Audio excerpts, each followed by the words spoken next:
میں ہوں Sikandar Javed, advocate supreme court Lahore, اور ہمارا یہ چینل ہے لیگل ایڈیشن PK، اور ہم نے نوجوان وکلا کی رہنمائی کے لیے، تربیت کے لیے، ٹریننگ کے لیے یہ لیکچرز کا سلسلہ شروع کیا ہے۔ آپ سے یہ ریکویسٹ ہے کہ آپ ہمارے چینل کو سبسکرائب بھی کریں اور اپنی کمنٹس سے بھی ہمیں آگاہ کریں تاکہ آنے والی ویڈیوز آپ کو باقاعدگی سے ملتی رہیں، اور آپ کے کمنٹس کی روشنی میں ہم اپنے اگلے لیکچرز کو تیار کریں۔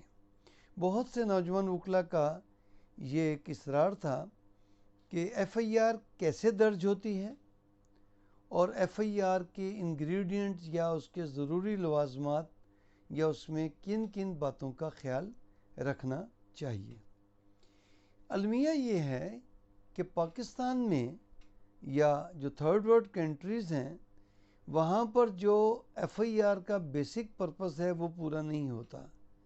اس کا بیسک نام ہی فرسٹ انفارمیشن رپورٹ ہے کہ وقوع کے فوری بعد جو اطلاع دی جائے اس کو درج کیا جائے، لیکن ہماری عدالتوں نے بھی اس میں اپنے فیصلے دیے کہ جی FIR میں یہ باتوں کا خیال رکھنا چاہیے، کہ بھائی ان باتوں کا تو خیال FIR میں رکھا ہی نہیں جا سکتا، وہ تو فرسٹ انفارمیشن رپورٹ ہے۔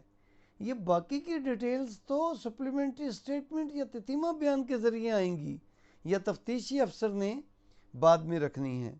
اب اس پہ اطلاق ہوتا ہے سیکشن 154 کا کہ کسی بھی کوگنیزیبل اوفینس کی جب اطلاع ملتی ہے SHO کو تو وہ کیا کرے گا۔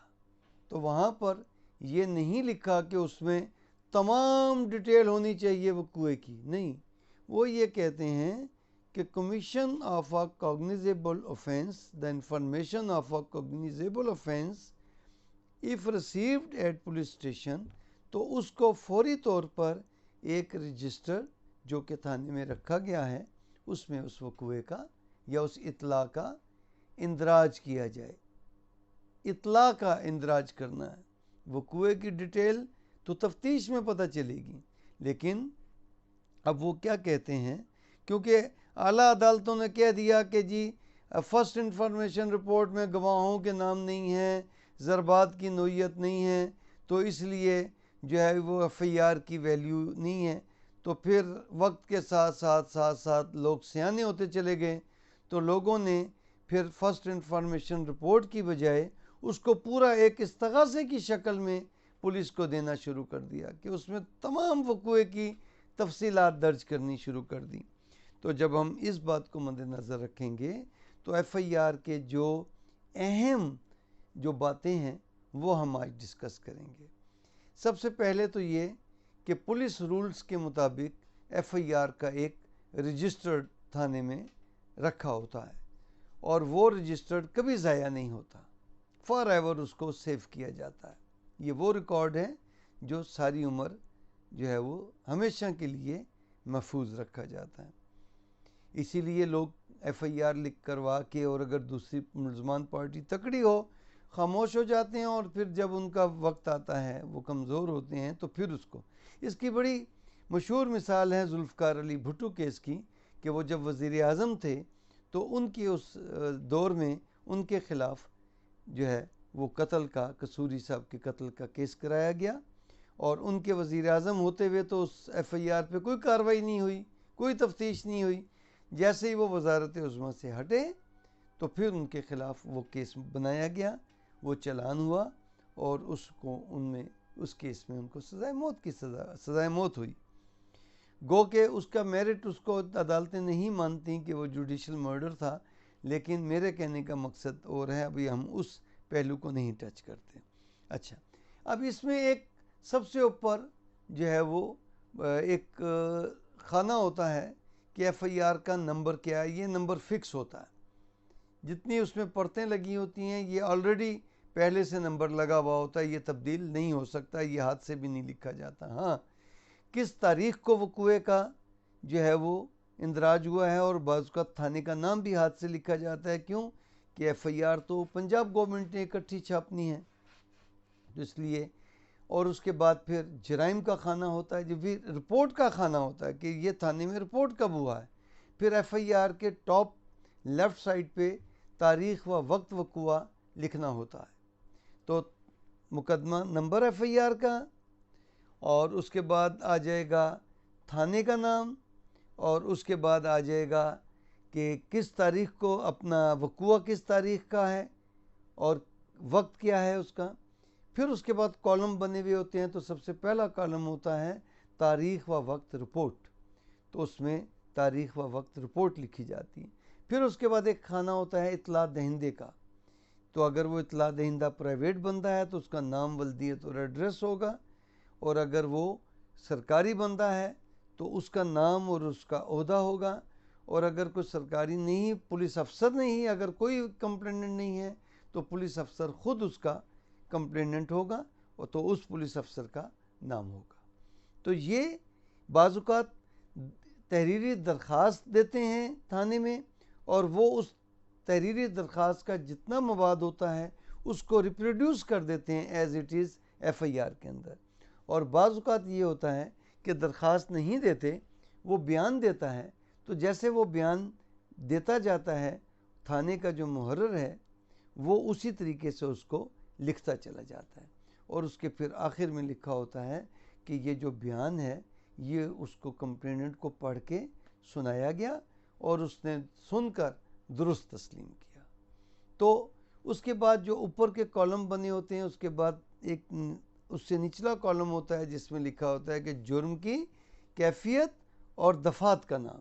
تو اگر وہ جرم پی پی سی کے زمرے میں آتا ہے تو پی پی سی کے سیکشنز لکھے ہوں گے، اور اگر کوئی اسپیشل لاز کے تحت وہ آتا ہے تو وہاں پر اس کے سیکشنز اور اسپیشل لا کا نام لکھا ہوگا. جیسے اینٹی کرپشن ہے، جیسے انسداد دہشت گردی کا ہے، جیسے کوئی ریلوے افینسز کا ہے، نیب کا ہے، تو وہاں پر ہوگا. نیب کا تو اب ایف آئی آر کا رجسٹر بھی الگ ہوتا ہے اور اینٹی کرپشن کا بھی الگ ہوتا ہے، لیکن اینٹی ٹیررزم کا الگ نہیں ہوتا، وہ یہی رجسٹر وہاں پر انتقال.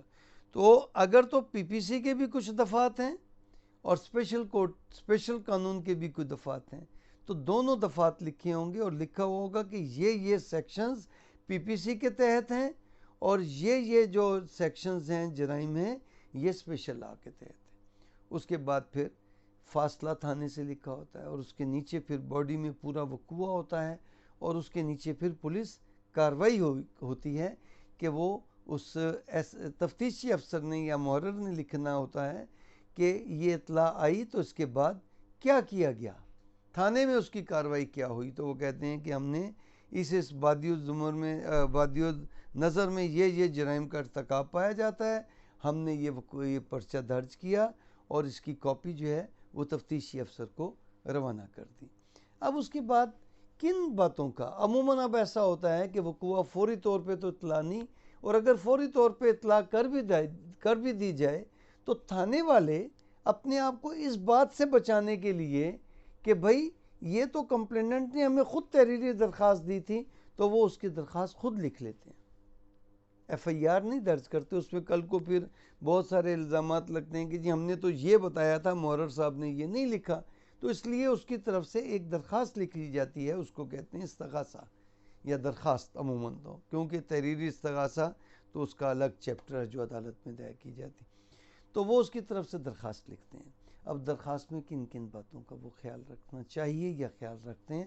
اکثر تو اب لوگ وکیلوں سے جا کے ایف آئی آر لکھواتے ہیں، یا وہ کچہری میں عرضی نویس بیٹھے ہوتے ہیں یا کسی تجربہ کار بندے سے ایف آئی آر کی درخواست لکھواتے ہیں. تو اس میں اس کو کیا خیال رکھنا پڑتا ہے؟ وقوع کی تاریخ، وقوع کا وقت، اس کے بعد وقوع کی جگہ، جائے وقوع جس کو کہتے ہیں. اب جائے وقوع میں نیچرل بتانا ہے کہ گھر کا وقوع ہے، گلی کا وقوع ہے، کھیتوں کا وقوع ہے، کس جگہ کا وقوع، تو اس جائے وقوع کی تفصیل بتاتے ہیں. پھر وہاں پر اپنی موجودگی بتاتا ہے کمپلینٹ کہ میں وہاں پر کیوں موجود تھا. بھئی کھیتوں میں تھا تو میں کھیتوں میں ہل چلانے کے لیے گیا ہوا تھا، یا کام کر رہے تھے، یا ہم گزر رہے تھے وہاں پر. اور اگر گواہ ہیں تو گواہوں کی موجودگی کی وجہ بھی بتائے گا کہ گواہ کیوں موجود تھے، کہ میں ہمراہ گواہان ہم فلاں کو ملنے جا رہے تھے، جب ہم رستے میں فلاں جگہ پہنچے تو یہ ملزمان آ گئے. تو یہ وہ اپنا مدعی اپنی موجودگی بتائے گا اور گواہوں کی نام، ولدیت، تفصیل بتائے گا، اپنا بتائے گا. تو یہ گواہوں کی ڈیٹیل آ گئی. اس کے بعد وہ وقوعے کی ڈیٹیل بتائے گا کہ اتنے ملزمان آ گئے، ملزمان کا نام اور ان کی ولدیت اور ان کے ساتھ ان کی اپنا بتائے گا کہ ان کو ہم پہلے سے جانتے تھے. ورنہ اگر صرف نام لکھوا دے گا تو کل کو آتی ہے جی نام لکھوا دیا، آپ کو کیسے پتہ چلا کہ کون ہے، پھر اس کے بعد لمبڑ ہو جاتی ہے. تو میں نے کہا نا کہ اب باریک سے باریک انفارمیشن بھی ایف آئی آر میں لکھوائی جاتی ہے جو کہ نہیں ہونی چاہیے یا اس کی لازمی نہیں ہے کہ وہ ہو.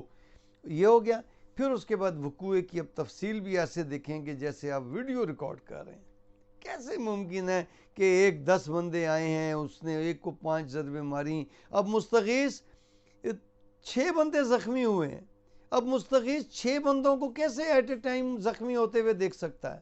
ایک بندہ ایک جگہ پہ ہو رہا ہے زخمی، دوسرا بندہ اس سے 10 فٹ دور ہو رہا ہے، تیسرا بندہ اس کی کمر کے پیچھے ہو رہا ہے، چوتھا بندہ کسی اور جگہ 25 فٹ کے فاصلے پہ، 30 گز کے فاصلے پہ اس سے زخمی ہو رہا ہے. وہ ایٹ اے ٹائم 10 بندوں کو، 6 بندوں کو، 3 بندوں کو زخمی ہوتے کیسے دیکھ سکتا ہے؟ اور پھر خود بھی زخمی ہو رہا ہے. تو یہ تو ایک بڑی ان نیچرل سی چیز ہے.